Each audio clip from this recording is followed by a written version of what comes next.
Charles Perrault.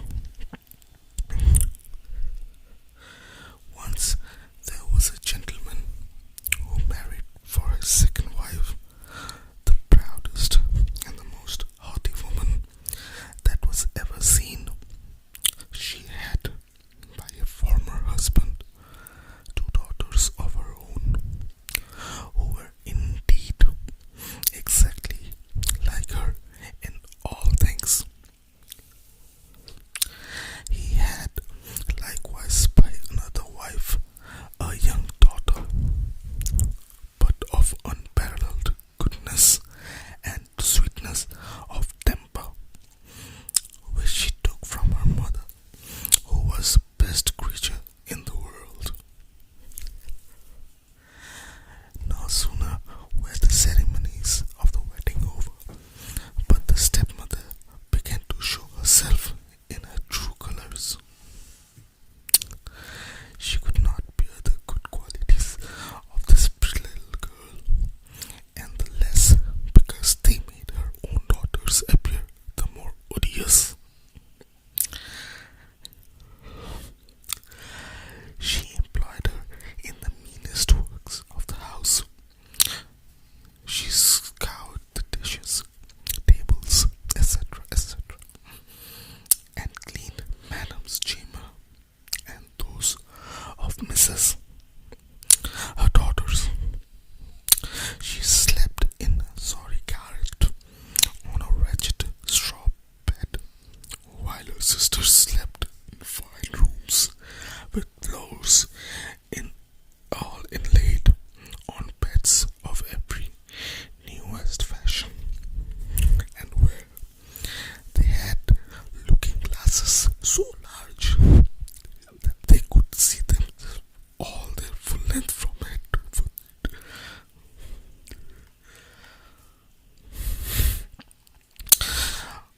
The poor girl bore it all patiently, and dared not to tell her father, who would have scolded her, for her wife governed him entirely.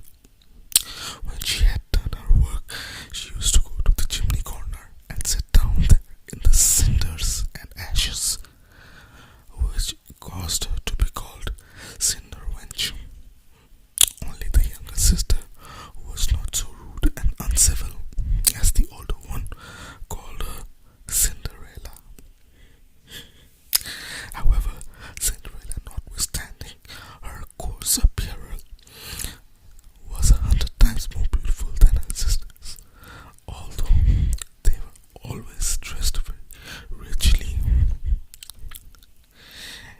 It happened that the king's son gave a ball and invited all persons of fashion to it.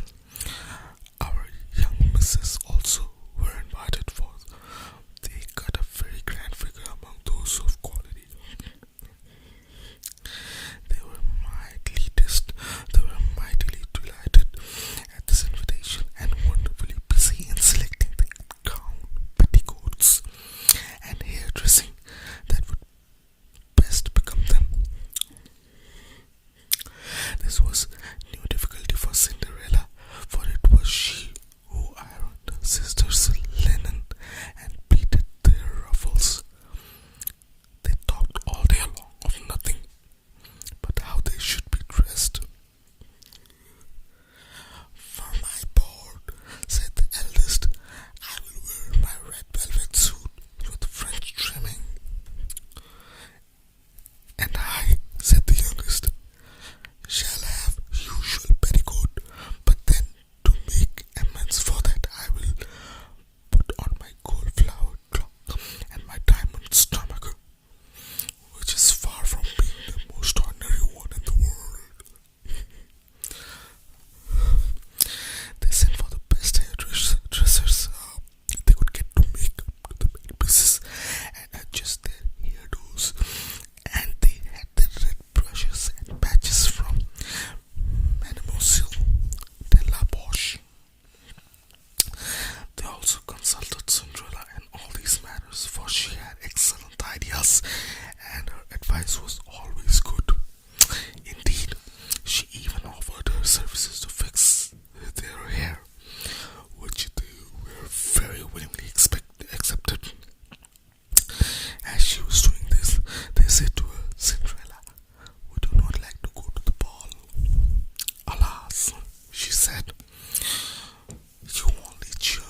himself laced up tightly enough to give them a fine, slender shape. They were continually in front of their looking glass. At last, the happy day came. They went to court, and Cinderella followed them with her eyes as long as she could. When she lost sight of them, she started to cry. Her godmother, who saw her all in tears, asked her what was the matter. I wish I could.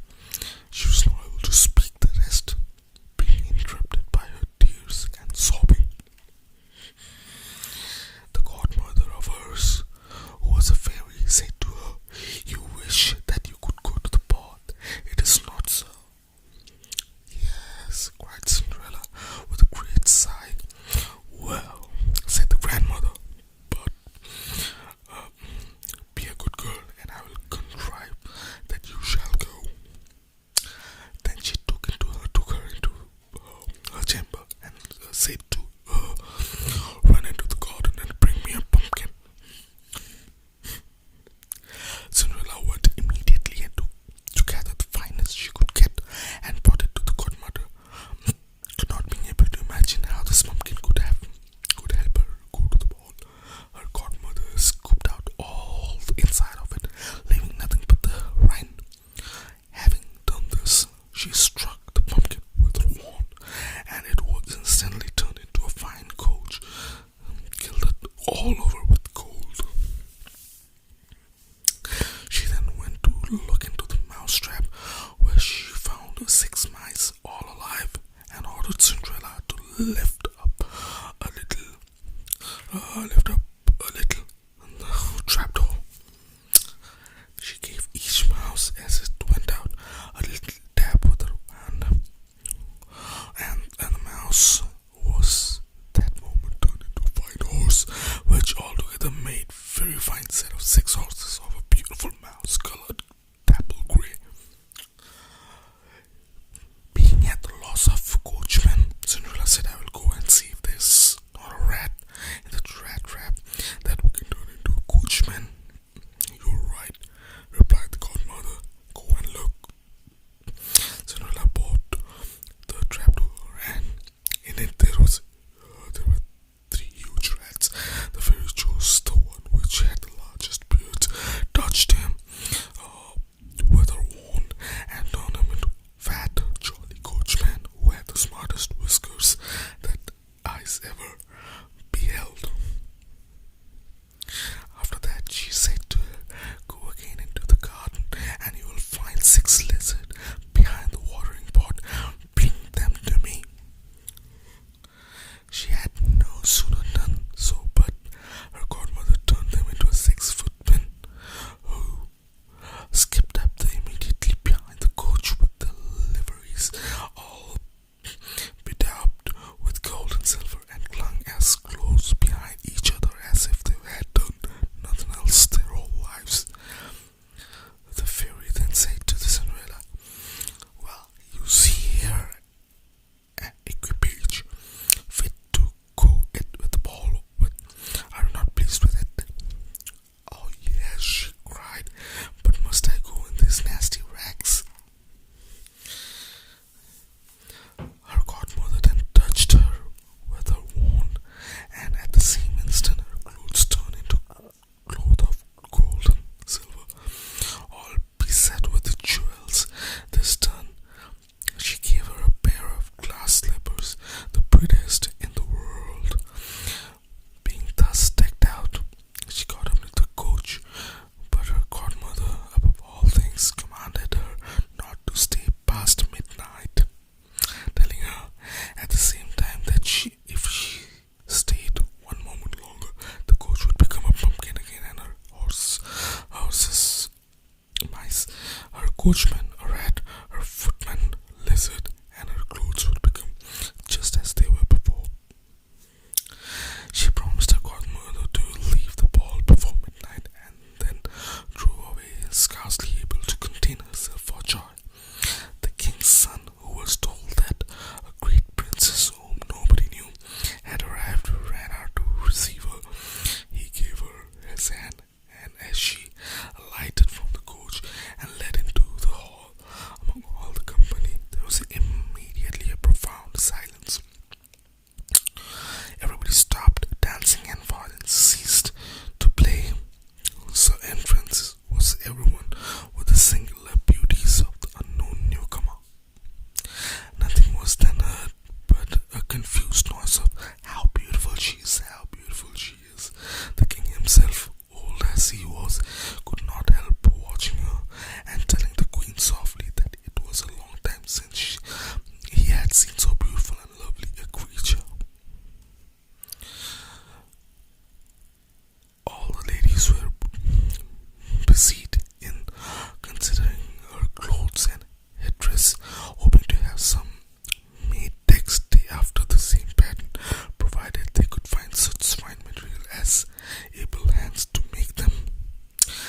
oranges and citrons, which the prince had presented her with, which very much surprised them, for they did not know her.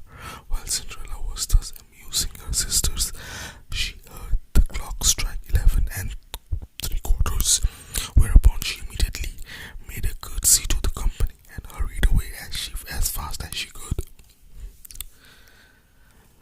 Arriving home, she ran to seek out her godmother, and after having thanked her, she said she could not but heartily wish she might go to the ball the next day as well, because the king's son had invited her. As she was eagerly telling her godmother everything that had happened at the ball, her two sisters knocked at the door, which Cinderella ran and opened. "You stayed such a long time," she cried, rubbing her eyes and stretching herself as she had been sleeping. She had not, however, had any manner of inclination to sleep while they were away from home. "If you had been sleeping at the ball," said one of her sisters, "you would not have been tired with it. The finest princess was there, the most beautiful that mortal eyes have ever seen. She showed us 1,000 civilities and gave us oranges and citrons." Cinderella seemed very indifferent in the matter. Indeed, she asked them the name of the princess, but they told her that they did not know it, and that the king's son was very uneasy on her account and would give all the world to know who she was. At this, Cinderella, smiling, replied, "She must then be very beautiful indeed. How happy have you been? Could not I see her? Ah, dear Charlotte, do lend me your yellow dress, which you wore every day." "Yes, to be sure," cried Charlotte. "Lend my clothes to such a dirty cinder wench as you are. I should be such a fool." Cinderella indeed well expected such an answer, and was very glad of the refusal, for she would have been sadly put to it if her sister had lent her what she asked for jestingly. The next day the two sisters were at the ball, and so was Cinderella, but dressed even more magnificently than before. The king's son was always by her, and never ceased his compliments and kind of speeches to her. All this was so far from being tiresome to her, and indeed she quite forgot what her godmother had told her. She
forced their foot into the slipper, but they did not succeed. Cinderella, who saw all this and knew that it was her slipper, said to them, laughing, "Let me see if it will not fit me." Her sisters burst out laughing and began to banter with her. The gentleman who was sent to try the slippers looked earnestly at Cinderella and, finding her very handsome, said that it was only just that she should try as well, and that he had orders to let everyone try. He had Cinderella sit down, and putting the slippers to her foot, he found that it went on very easily, fitting her as if it had been made of wax. Her two sisters were greatly astonished, but then even more so when Cinderella pulled out her pocket the other slipper and put it on her foot. Then in came her godmother and touched her wand to Cinderella's clothes, making them richer and more magnificent than any of those she had ever worn before. And now her two sisters found her to be that fine, beautiful lady whom they had seen at the ball. They threw themselves at her feet to beg pardon for all the ill treatment they had made her undergo. Cinderella took them up, and as she embraced them, she forgave them and all her heart, and wanted them to always love her. She was taken to the young prince dressed as she was. He thought that she was more charming than before, and few days after married her. Cinderella, who was no less good than beautiful, gave her two sisters lodgings in the palace, and that same very day matched them